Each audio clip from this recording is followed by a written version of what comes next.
Hello! Ganto rin ba ang nababasa nyo sa mga GCash account nyo? Kung ganto, keep watching at ituturo ko sa inyo kung paano ito solusyonan. Ang gamit kong phone pala dito ay Samsung 22. So, dalawa lang ang kailangan natin dito. Yung settings and GCash. So, mag-long press tayo kay GCash kung gusto nating mag-shortcut. And i-click si I sign.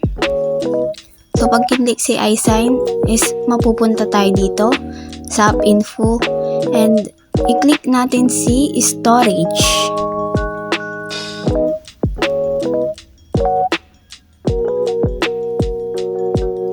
So, ayan, mapupunta tayo dito. Tapos, i-click natin si clear cache. Ayan, nawala na, naging 0. Yan, pwede tayong pumunta dyan kung gusto nating mag-shortcut.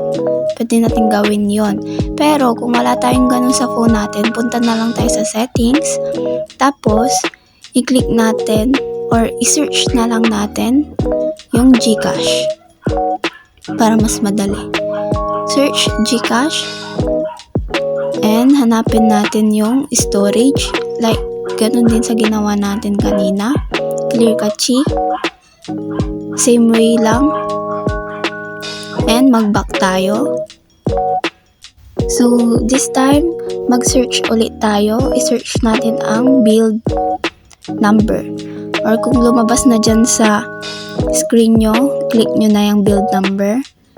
And, ayan. I-click nyo ulit yung build number. 3 to 5 times hanggang sa kayo na ang maging developer. Ayan, nag-block siya dahil kailangan ng password nyo. Yung phone password nyo lang naman kung anong ginagamit nyo.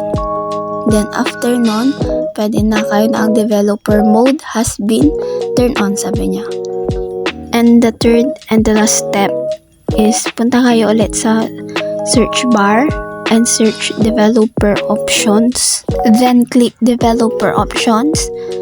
Kung lumabas na siya, and mapupunta tayo dito sa developer options and makikita nyo na naka-on yung nasa pinakataas and ito turn off nyo lang yon. Then, pupunta tayo sa GCash account. Titingnan natin if gagana ba siya.